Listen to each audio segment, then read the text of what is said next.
Hey Meadowbrook family, it's Hunter here. I'm just going to be walking through with you our 40 Days of Renewal guide, talking through how you can get the most out of this guide as you pursue renewal this year. So the formatting may look a little bit different from the printed version, so just know that the pages may be set up a little bit differently. But this is what we're going to be looking at. It begins with an introduction from Pastor Randy, which talks a little bit about our heart with 40 Days Renewal just overall. And it talks about how you can find more information. Our biggest places to find information will be at our website, mbchurch.com, or through our text messages, which will be texting MB Renewal to 33222. And that's how you're going to receive your daily text messages 3 times a day at 7, 12, and 7, receiving the scripture updates and just some brief reminders on how to pursue renewal that day. This is one of the most impactful aspects of our campaign. We hear over and over and over again how meaningful the text messages are and how helpful they can be in pursuing time with God in His Word. So through the guide, you're going to see just different articles, different sections that are going to help prompt you and direct you to renewal. What you can see here on this page is the rhythms of renewal.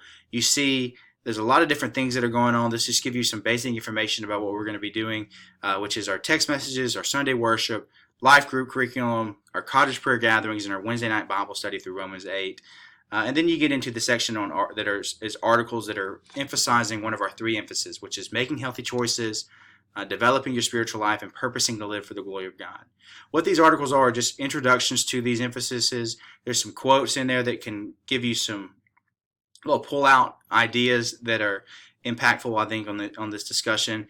And then at the bottom, there's this section. It's called Other Helpful Resources. There's links there that you'll have to type in, of course, that can be used to give you some further reading. There's 3 articles for each section, which can kind of get you thinking a little bit more about each of these areas that can help kind of give you some ideas as to how you can more readily apply these things to your life. And then moving on, we get into the section about Cottage Prayer Nights. In this section, we're really just walking through an overview of what Cottage Prayer Nights, and then what Cottage Prayer Nights are and why they are important. And then we get over here into this section where we start answering some of the questions that we think that you might be asking. This is where you're going to want to go to if you're thinking about hosting a Cottage Prayer Night or being a part of one, or you're unsure about what they are. This is where you need to go to. This is going to answer any question that you might have, and if it doesn't, you can always email me at hunter@mbchurch.com. But we're going to talk through what is a Cottage Prayer Night, when do they meet, what does a meeting look like, what does it look like to host one. I can't do one in my home, but I want to be in one. What do I do? And then the big question is, what if I have young kids?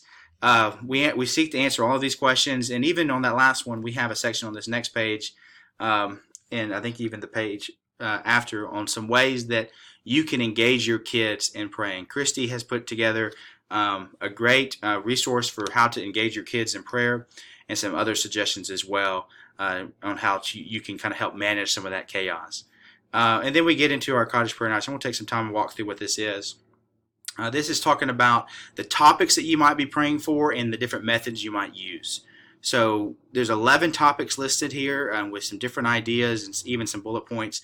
This is by no means an exhaustive list, but this is just to give you an idea of different things that you can be praying for. I think some of the things that we might be holding us back from praying is we just don't know what to pray for. Well, this is giving you some direction in that. And as you're praying and as you're exercising this out, more ideas will come to mind.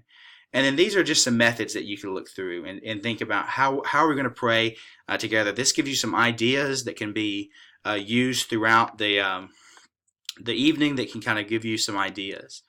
And then on this next page, I have what is called sample guides, guide A, B, and C. These are what would be 3 weeks worth of Cottage Prayer meetings. They have some songs in there. There's some methods and some of the topics that we used. These are just meant to be suggestions. You do not have to follow these at all. These are just some ideas that you can use. You can create your own guides. You can go in without a guide. But these are just some ideas on how you can organize these events so that you can have an effective evening of praying. But the important thing is not that you're organized, not that you're got a good guide, but that you're just simply gathering and praying together, whatever it looks like. And then on this page, we have some hymns that you might can learn and memorize and just sing during the Cottage Prayer meetings and also just throughout your days.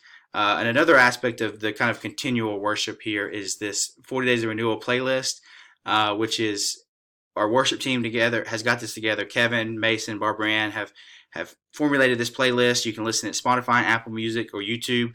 These are going to be songs that will help you pursue God in worship as you're driving or as you're just at home listening as you're turning off Netflix and the TV and social media. This gives you an opportunity to listen and worship the Lord throughout your days. And then we get into our reading plan. Now, this is where it's going to look a little bit different. Typically, you'll see the reading plan on this left page and then this journaling page on the right, but we're going to look at it from the opposite way this time.